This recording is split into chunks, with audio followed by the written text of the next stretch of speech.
প্রিয় ভাই ও বোনেরা, আসসালামু আলাইকুম। আজকের প্রতিবেদনটি একটি বিশেষ প্রতিবেদন। আপনারা অনেকেই আমাদের কাছে কমেন্ট করে জানতে চেয়েছেন যে ভাই, আমরা যারা গরু মোটাতাজাকরণ করে থাকি, অর্থাৎ 60 দিন বা 90 দিনের মধ্যে বা অল্প সময়ের মধ্যে, তারা আমরা যে খাদ্যগুলো আমাদের গরুগুলো খেয়ে থাকি, সেই গরুর যে খাদ্যগুলো আমরা বাজার থেকে ক্রয় করি, সেই খাদ্যগুলো কি 1 নাম্বার না 2 নাম্বার বা সঠিক না সঠিক নয়, সেগুলো নিয়ে আমাদের সবচেয়ে বেশি কনফিউশন হয়ে থাকে, অর্থাৎ আমরা বুঝতে পারি না। সে বিষয়টি নিয়ে আপনারা অনেকে আমাদের কাছে প্রতিবেদন চেয়েছেন, আর আমরা সে বিষয়ের উপরে আজকে প্রতিবেদন করেছি। আর আমরা সরাসরি আজকে চলে এসেছি আমরা একটি দোকানে। আমরা বারবার বলবো যে আপনারা গরু মোটাতাজাকরণের যে প্রধান খাদ্যগুলোর মধ্যে একটি হচ্ছে ভুট্টার গুঁড়া। আর এই ভুট্টার গুঁড়াটি আপনি যদি চান তাহলে বাড়িতেই আপনাদের ভেঙে নিতে পারেন, বা বাজারে নিলে অবশ্যই দেখবেন যে সেটি হলুদ কোয়ালিটির হয় কি হয় না, অর্থাৎ ভালো মানের হলে বা মিক্সার যদি না করে থাকে তাহলে তার যে কালার রয়েছে ভুট্টা অরিজিনাল কালার, সে কালারেই সেই ভুট্টাটি হবে। আর আমরা আমাদের গরুর খামারের যে গরুগুলো রয়েছে সেগুলো মোটাতাজাকরণের জন্য আমরা সরাসরি একটি দোকানে এসেছি, আর এখানে অরিজিনাল আমরা ভুট্টার গুঁড়া ক্রয় করলাম আমরা। এরপরে হচ্ছে সরিষার খোল।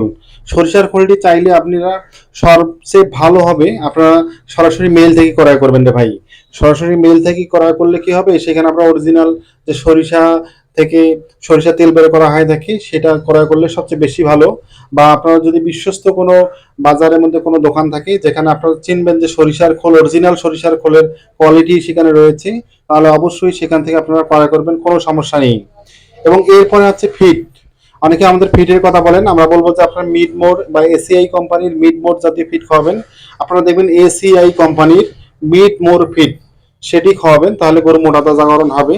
এর পাশাপাশি আপনারা যদি চান যে ব্রয়লারের ফিড জাতীয় কথা বলি, তাহলে অবশ্যই নারিশ ব্রয়ার ব্রয়লার ফিড আপনারা খাওয়াবেন। নারিশ ব্রয়ার ব্রয়লার ফিড আপনারা খাওয়াতে পারেন গরু মোটাতাজাকরণের জন্য। এরপরে আপনার খুদির কথা যদি আমরা বলি, তাহলে আপনারা অবশ্যই দেখবেন যে খুদির কালার দেখবেন, বা আপনার নিজস্ব ধান যে রয়েছে সেখানে ধান ভাঙার পরে আপনারা সেখান থেকে এই খুদি বা চালের গুঁড়োগুলো আপনারা সংগ্রহ করতে পারেন, বা বিশ্বস্ত কোনো দোকান থেকে আপনারা সেই খুদি গুঁড়োগুলো আপনারা ক্রয় করতে পারেন, কোনো সমস্যা নেই। সেগুলো আপনারা নিয়ে আপনাদের গরুকে খাওয়াতে পারেন। আর সেক্ষেত্রে সবচেয়ে ভালো হবে যে বাসার থেকে সংগ্রহ করা ভালো, আর যে না হয় তাহলে আপনারা অবশ্যই সেটি বাজার থেকে ভালো দোকান থেকে সংগ্রহ করবেন। এরপর 1 নং গমের ভুসি। আপনারা অবশ্যই গমের ভুসিগুলো দেখবেন যে অবশ্যই আলহাস বা ভালো মানের অত ভালো ব্র্যান্ডের বা ভালো কোম্পানির, বেশি দাম হলে চলবে, সেটি সংগ্রহ করবেন। এরপর আপনার ছোলা বুট যেটা আমরা খাই, সেই ছোলা বুটের খোসা বা ডাবলির খোসা এগুলো, বা ডাবলির খোসা এগুলো আপনারা সংগ্রহ করে খাওয়াতে পারেন গরু মোটাতাজাকরণের জন্য। আর অবশ্যই ভালো বা সঠিক দোকান থেকে ক্রয় করবেন। আর অবশ্যই হাতে নেওয়ার পরে দেখবেন যে সেটি অরিজিনাল যে বুটের খোসা বা সেটি রয়েছে সেটির সাথে মিল আছে কি নাই। এরপর পাশাপাশি আপনারা এই স্যালাইন খাওয়াবেন গরমের সময়, অবশ্যই এই স্যালাইনটি ভালো কোম্পানির খাওয়াবেন। আর আপনারা অবশ্যই একমি, রেনাটা বা অপসনিন বিভিন্ন ভালো ভালো কোম্পানি রয়েছে, সেগুলো আপনারা খাওয়াবেন। আর আজকে একটি ভাই এসেছে, তিনিও সেগুলো ক্রয় করলো গরু মোটাতাজাকরণের জন্য, অর্থাৎ 5টি উপাদান। এই ভাইটিকে দেখতেছেন, ইনি এটি ক্রয় করলো গরু মোটাতাজাকরণের জন্য। তাই আমরা বলবো যে আমরা যারা প্রান্তিক খামারি রয়েছি, তারা যখন গরুর মোটাতাজাকরণের খাদ্যগুলো সংগ্রহ করব, তখন অবশ্যই একটি ভালো দোকান থেকে সংগ্রহ করব। দেখবো যে যে দোকানের খাদ্যগুলো 2 নাম্বার নয়। এরপর হচ্ছে যে এই খাদ্যগুলো আনার পরে আমরা অনেক সময় কনফিউশনে পড়ি, আমরা কি পরিমাণে পানি খাওয়াবো। অনেকেই বলে পানি বেশি খাওয়ালে সমস্যা, আবার অনেকে বলে কম খাওয়ালে সমস্যা। তাহলে আমরা কি করব? জি ভাই, আমরা যদি সুস্পষ্ট করে বলি, আপনার গরুটির যে পরিমাণে পানি খাওয়ার চাহিদা থাকবে সে পরিমাণে খাওয়াবেন, কোনো সমস্যা নেই। যদি গরুটি কম পরিমাণে পানি খায় সেক্ষেত্রে সমস্যা নেই, বেশি পরিমাণে পানি খেলেও সমস্যা নেই। অর্থাৎ গরুর চাহিদা অনুপাতে আপনি পানিটি কম বেশি করতে পারেন, সেটি কোনো সমস্যা নেই। এরপরে আপনি আপনার গরুটিকে সেই খাদ্যগুলো খাওয়াবেন। আমরা এর আগে বিভিন্ন প্রতিবেদন করেছি, বলেছি যে কিভাবে মোটাতাজাকরণের গরুগুলোকে বৈধ পদ্ধতিতে খাওয়াবেন, আর কিভাবে আপনারা অন্যান্য কৌশল অবলম্বন করে আপনাদের গরুগুলো মোটাতাজাকরণ করতে পারেন, সে বিষয়গুলো নিয়েও আমরা অনেক প্রতিবেদন করেছি। তাই আমরা বলবো যে বাজার থেকে সঠিক খাদ্যগুলো সংগ্রহ করবেন।